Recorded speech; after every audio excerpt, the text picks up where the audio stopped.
Баршаңызға қайырлы күн, құрметті көрермендер. Бүгін сіздермен үйде осындай желінбей қалған, қалып қалған наннан керемет дәмді шығатын пирог жасайтын боламыз. Кез келген нан жарай береді, батоннан, булканан болсын, тіпті қолдың наны болса да жасай берсеңіздер болады. Бірінші өзім наннан пирог жасауға болады дегенді естіген кезде қалай болады екен, ол наннан пирог қалай шығады деп таңғалған болатынмын. Бірақ жасап көріңіздер, өте дәмді шығады екен. Ескіріп қалып қалған, желінбей қалған нанды осылай блендерден майдалап аламыз. Егер блендер болмаса, қолмен майдалап үгітіп алсаңыздар да болады. Менде бұл пирогқа бір булка нанның бәрін қолданбадым, тек жартысынан көбін ғана қолдандым. Мінекей нанды крошкасымен барлығын бірге осылай майдалап алдым. Енді бөлек ыдысымызға майдалаған нанымызды саламыз.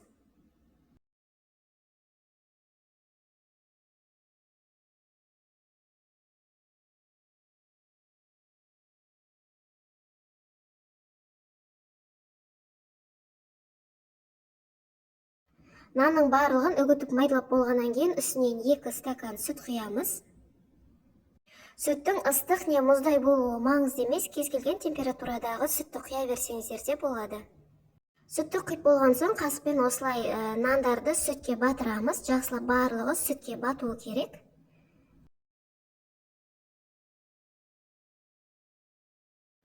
Бөлек ыдысқа 4 жұмыртқаны жарып саламыз.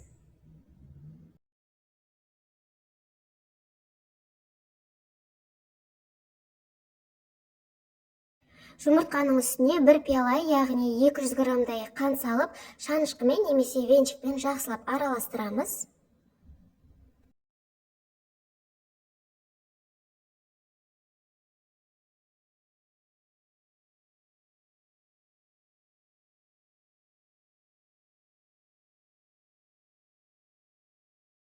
Енді нанымыздың үстіне жұмыртқамызды құямыз. Нан мен жұмыртқамызды екеуін біркелкі болғанша жақсылап араластырамыз. Және араластырғаннан кейін 5-10 минутқа, яғни жұмыртқасы нанға сіңгенше қалдырамыз.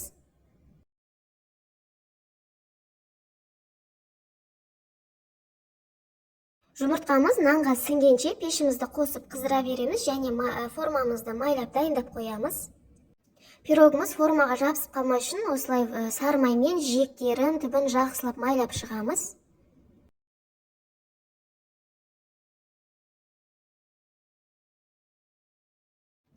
Нанымызды формаға саламыз.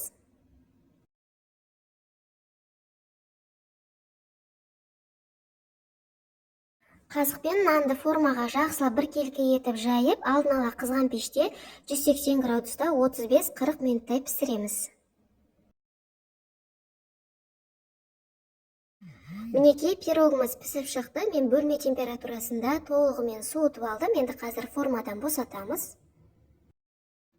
Қазір сіздерге кесіп көрсететін боламын. Қалып қалған, желінбей қалған нанды ысырап қылмай, арасында осындай пирог жасап тұрсаңыздар болады. Жалғыз пирог қана емес, көптеген нәрсе жасауға болады. Пирог жұмсақ, дәмді болып шыққан, маған дәмі ұнады. Сіздер де жасап көріңіздер. Видеом сіздерге пайдалы болса, лайк басып, пікір қалдыра кетіңіздер. Арнама тіркелуді ұмытпаңыздар. Назарларыңызға рахмет. Қош сау болыңыздар.